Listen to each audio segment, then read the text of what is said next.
Thank you.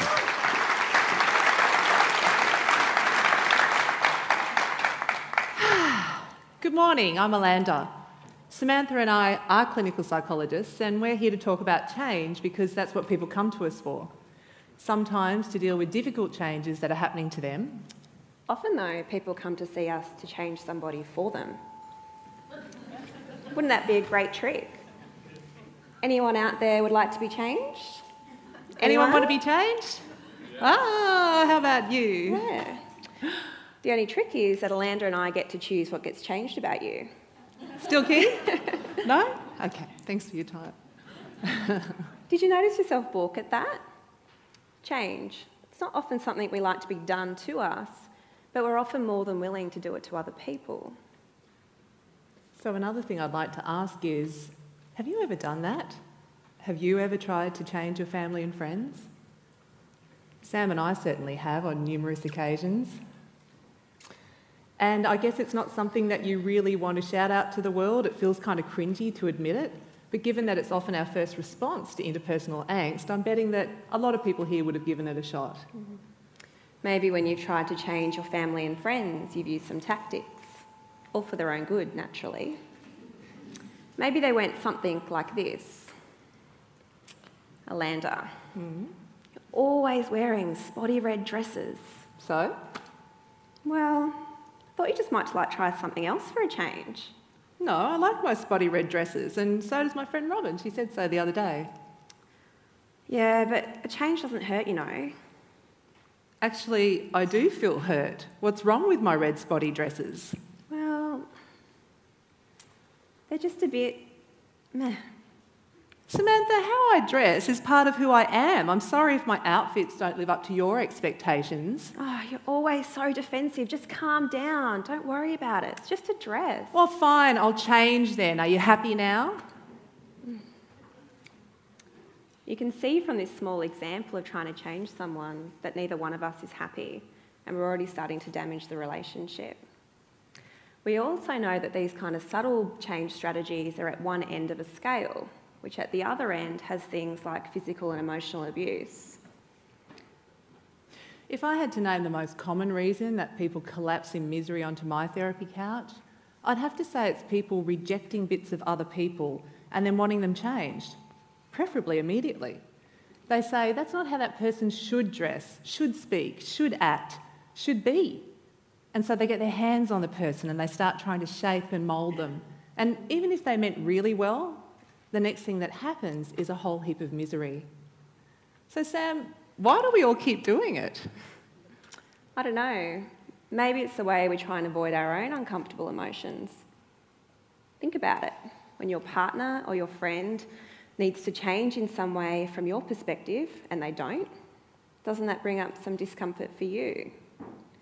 Wouldn't it just be so much easier if they would just change and you wouldn't need to feel uncomfortable? So, Alanda, why doesn't it work, though, when we try and change people?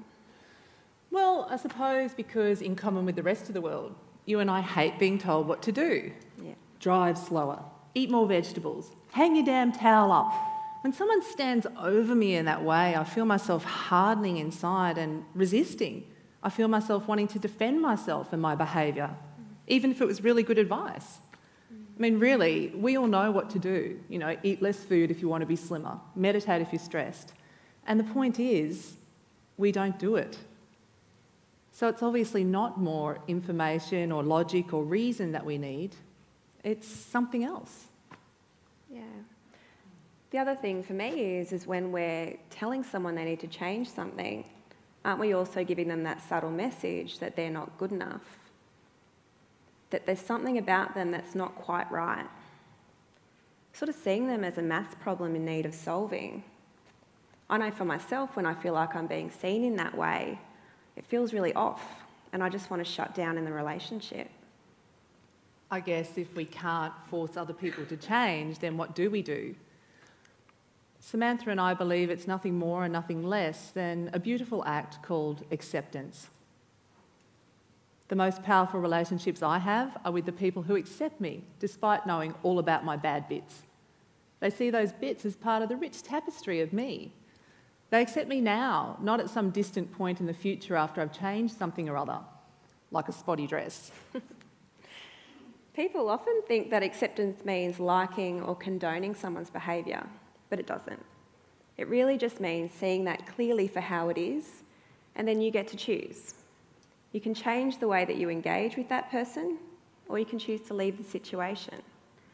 Sometimes acceptance means seeing a situation really clearly, and the option is to leave in order to keep yourself safe. None of us is perfect, even me, and people are often surprised to discover that I used to smoke. Many years ago, a new friend saw me light a cigarette and she launched an outrage attack. "Are you insane?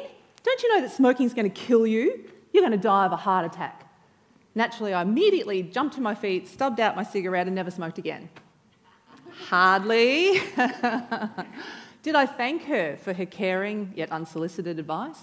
Of course not. A little secret, like the rest of the Western world, I was actually quite aware of these facts about smoking by then. And despite the fact that I was thoroughly sick of smoking, my friend's advice didn't make a dent in my addiction. In fact, it actually made me feel like chain smoking. The thing that did help was when my younger brother came to me with tears in his eyes and said that he was really afraid that I was going to die if I kept smoking. But I was a smart person, he said, so he wondered, he was curious, why did I keep doing it? The fact was he accepted me along with my bad bits. The fact that he didn't ride me about my addiction actually gave me the space to think about, why did I smoke without having to react against someone else? And that place for open contemplation, that for me really was the great catalyst for change. The acceptance that Alanda's talking about is something that we see as a common thread across all psychological therapies. The ability for the therapist to unconditionally accept the person in front of them, regardless of their behaviours, is what's essential for change. This dates back all the way to Carl Rogers with his unconditional approach in the 1940s. So if we think about acceptance, what we know is that research says unless this is part of the therapy process, no change is going to happen. It's essential. But Sam, we've been seeing acceptance at work for eons, the act of confession within Christian cultures, for instance.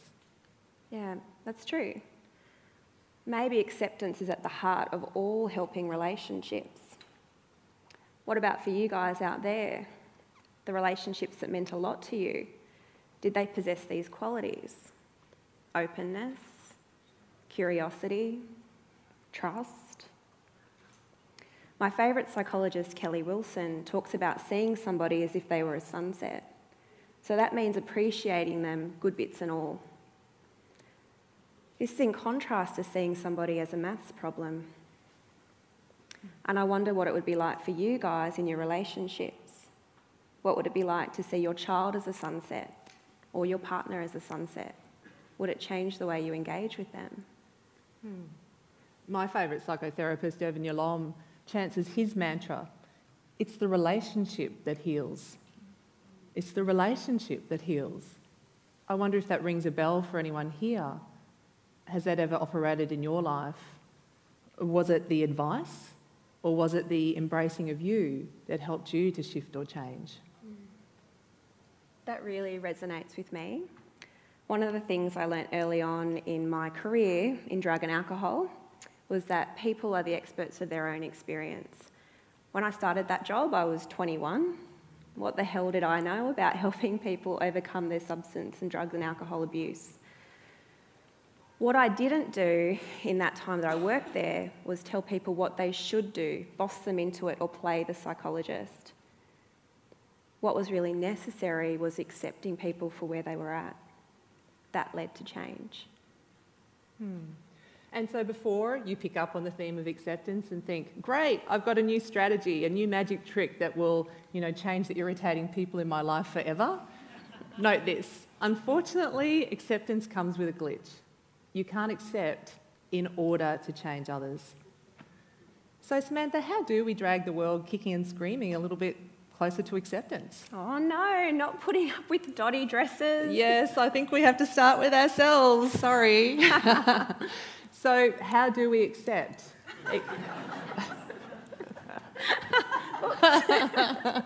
So how do we accept? It could be something along the lines of feeling curious, but without judgment. Acceptance can also be as simple as recognising that your tastes and preferences are just that, yours. No one else has to like them.